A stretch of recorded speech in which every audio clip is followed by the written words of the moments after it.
folio box, right? That's more printing than almost any photographer would have done in a 5-year span at that point.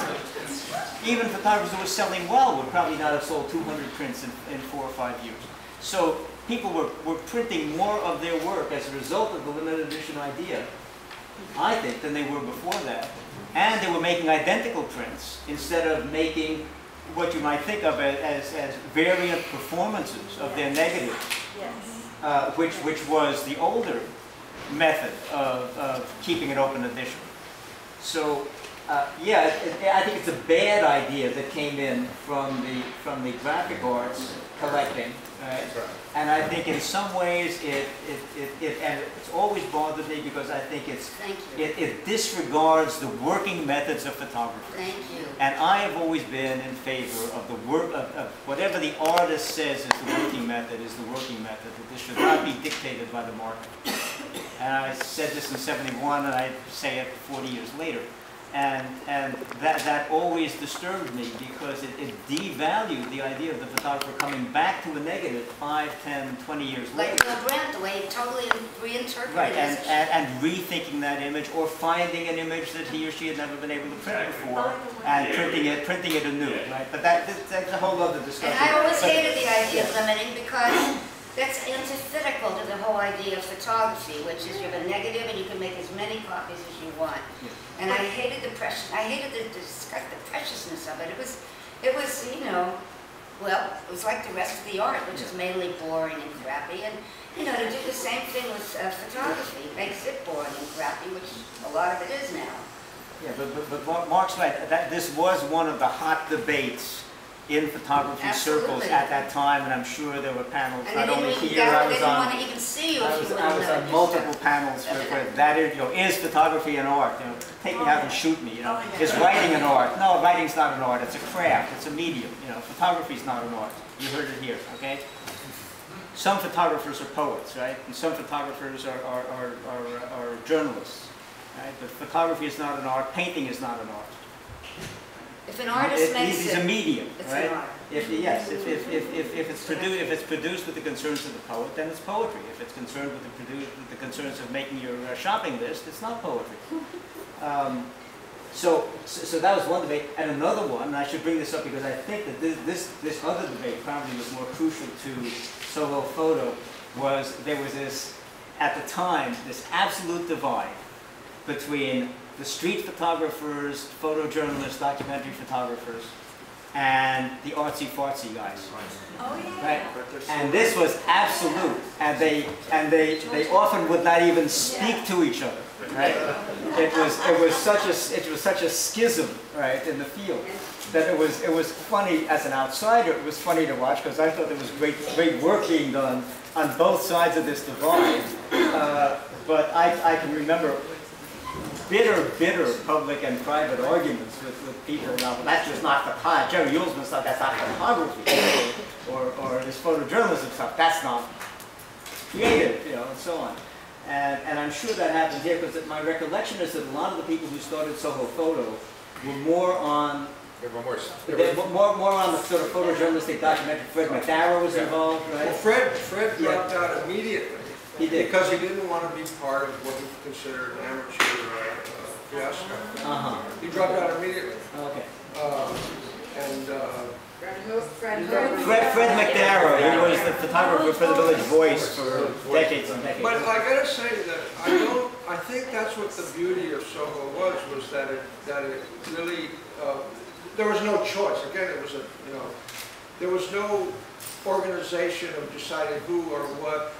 Anybody could join. So you just by serendipity, all these people were in the same sphere. You know, they all, and it was just wonderful in that way. We just had Eddie Adams, who eventually created the Eddie Adams Workshop, and won, of course, everyone knew the Pulitzer Prize winning pictures, the prize picture he won of the assassination in Vietnam. He had his first show in Soho. He had never showed before, and he was very reluctant about it, and because I had gone through my work, working with him, And I asked him if he would show, and he just kind of offhand said, oh yeah, sure. But then, when the time came for his show, he said, well, I'm not going to be ready. I said, well, you have to be ready, because I opened up the New York magazine, and there was the best bets, Eddie Adams, and he just flipped out. He had already told his boss, Hal Buell at AP, that he says, oh, you got to get me out of town because I got to get out of the show.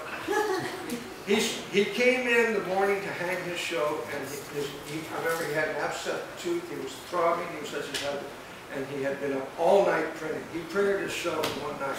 Oh, he printed? He did his own printing? Oh yeah, he printed his own stuff, and he put it up. I still have those prints in a box somewhere. And that was, there were so many little things like that that were so, I think, special. We showed that year's Pulitzer Prize went pictures. I mean, our interest was photojournalism, but I've always believed that the better photojournalists are artists, have an artist background. You know, Cartier-Bresson is an artist, draws and paints and so on. I always thought that there's a connection, that you apply your artistic sensibilities, obviously, to the photography, but particularly to photojournalism. I mean, the better photojournalists have an artistic eye, applied to events that are happening at lightning speed in front of you. Looks like music, photography, yeah. So we anticipated that the Pulitzer Prize were coming out. I forget what month. I think they're announced in April.